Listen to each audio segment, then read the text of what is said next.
श्रीराम. नमस्कार साधक बंधू भगिनींनो, चैतन्य उपासना या चॅनलवर मी सौ माधुरी कुलकर्णी आपले स्वागत करते.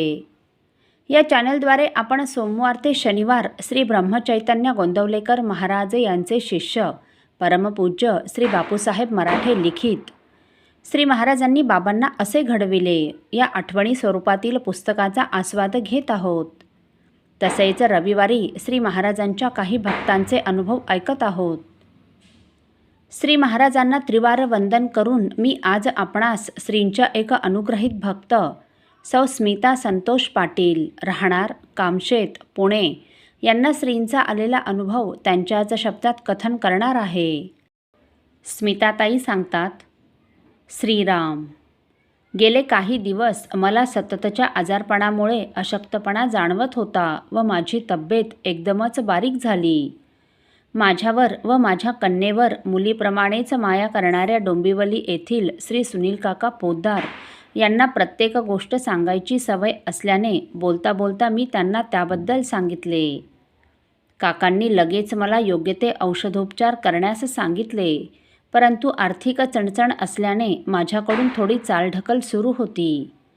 ही गोष्ट लक्षात येताच अखेर काकांनी ते मुलीसमान मानत असणाऱ्या डॉक्टर कुमारी श्रद्धा सुंठवाल यांना माझ्या संबंधी सांगितले व श्रद्धाताईंनी देखील लगेच माझी चौकशी करून मला काही गोळ्या लिहून दिल्या.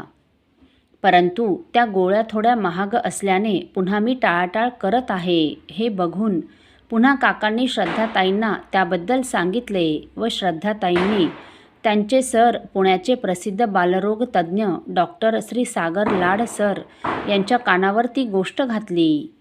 सुनील काकांना अतिशय मानणाऱ्या सागर सरांनी त्यांचे काम आहे बघून त्वरित मला हव्या असलेल्या सर्व गोळ्यांची सोय फ्री सॅम्पलद्वारे केली व श्रद्धाताईंनी त्या गोळ्या मला स्पीड पोस्टद्वारे पाठवल्या. मी संध्याकाळी घरी आल्यावर त्यांनी पाठवलेली कुरिअर बॅग माझ्या मुलीने फोडली असता त्यात वर ड्रायफ्रूटचा बॉक्स होता.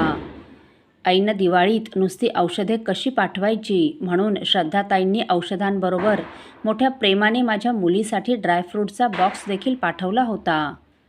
माझ्या मुलीने तो बॉक्स बाहेर काढून औषधांची पॅकेट्स उचलताच एक अतिशय दिव्य असा सुगंध आसमंतात दरवळला.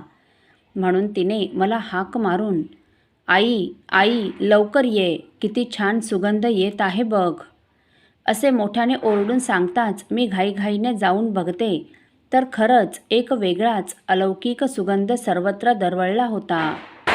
एखाद्या जागृत देवस्थानात गेल्यानंतर जसा एक वेगळाच स्वर्गीय सुगंध आपल्याला अनुभवास येतो तसा तो सुगंध होता.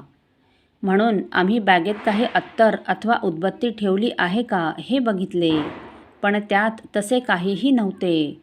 मग आम्ही ड्रायफ्रूटचा बॉक्स, औषधांचे पॅकेट्स अथवा कुरिअर बॅगला तो सुगंध येत आहे का ते बघितले तर तसेही काही नव्हते.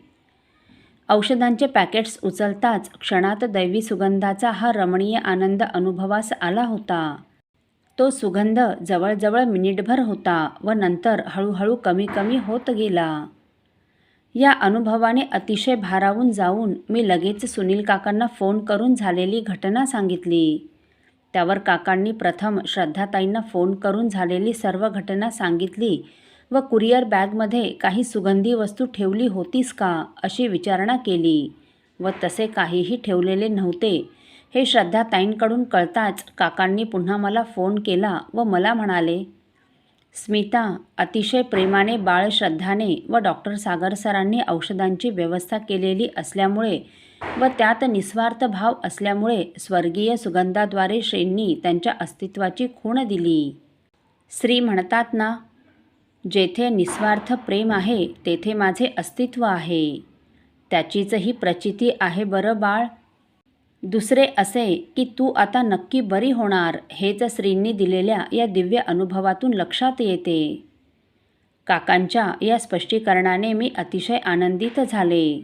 माझी माऊली माझ्याबरोबर आहे या विचाराने माझा आनंद गगनात मावेनासा झाला. जसे श्री माझ्यावर वात्सल्य प्रेमाचा वर्षाव करतात तसाच वर्षाव करणारे, माया करणारे, प्रेम करणारे सुनील काका, श्रद्धाताई व डॉक्टर लाड सर श्रीकृपेने मला लाभल्यामुळे काही दिवस माझ्या मनावर आलेले उदासीनतेचे मळभ कुठल्या कुठे पळून गेले. खरंच श्री महाराजांचे किती ऋण आहे माझ्यावर. त्यांना आवडणारे नाम अखंड घेण्याचा प्रयत्न केल्यावरच ते अंशतः तरी फेडले जातील. श्रीराम समर्थ. साधकजन हो, स्मिताताईंचे श्रींवर असीम प्रेम आहे. त्यामुळे त्यांना श्रींच्या प्रेमळ अस्तित्वाचे अनेक अनुभव वेळोवेळी येत असतात. यावेळी ताईंची तब्येत खालावल्यावर पैशांची उणीव असल्याने त्यांनी औषधोपचार घेण्यास टाळाटाळ केली. परंतु आईविना मायेस पारख्या झालेल्या ताईंची ती गरज भागविण्याची व्यवस्था श्रींनी सुनीलदादा व सौ स्वप्ना वहिनींमार्फत केलेली असल्याने सुनीलदादांच्या ही गोष्ट लक्षात येताच त्यांनी त्वरित डॉक्टर श्रद्धाताईंच्या हे कानावर घातले.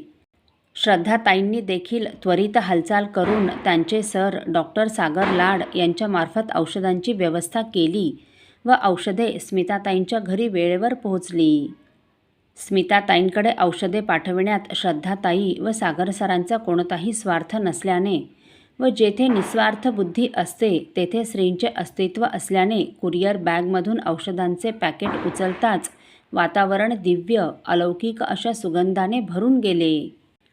खरं पाहता आजारपणात औषध पाण्याची सोय होणे, माणसांची सोय होणे व न मागताच पैशांची सोय होणे ही श्रींच्या अस्तित्वाची प्रापंचिक खूण आहे. तसं पाहता असली प्रापंचिक संकटे दूर करणे हे काही श्रींना अशक्य आहे का? परंतु त्याही पलीकडे श्री काय करतात? मनुष्य जन्म प्राप्त झाल्यावर जन्ममरणाचे भय व त्याविषयीचा खेद नाहीसा करून ते भक्ताचा सांभाळ करतात.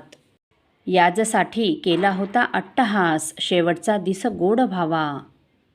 भक्ताच्या अंतरीची ही इच्छा पूर्ण करून त्याला कृतार्थ करतात. भक्ताला संपूर्ण वासनारहित केल्याने त्याच्या देहबुद्धीचा अंत झाल्याने आता भक्तावर काळाचे अधिराज्य गाजू शकत नाही. त्याचे बळ कमी पडते. भक्ताच्या मनाचे हेच दिव्य अवस्थांतर वर्णन करताना संतश्रेष्ठ तुकाराम महाराज म्हणतात, जन्म आलो त्याचे आजी फल जाले साचे. तुम्ही सांभाळिले संती भय निरसली खंती. कृतकृत्य झालो इच्छा केली ते पावलो.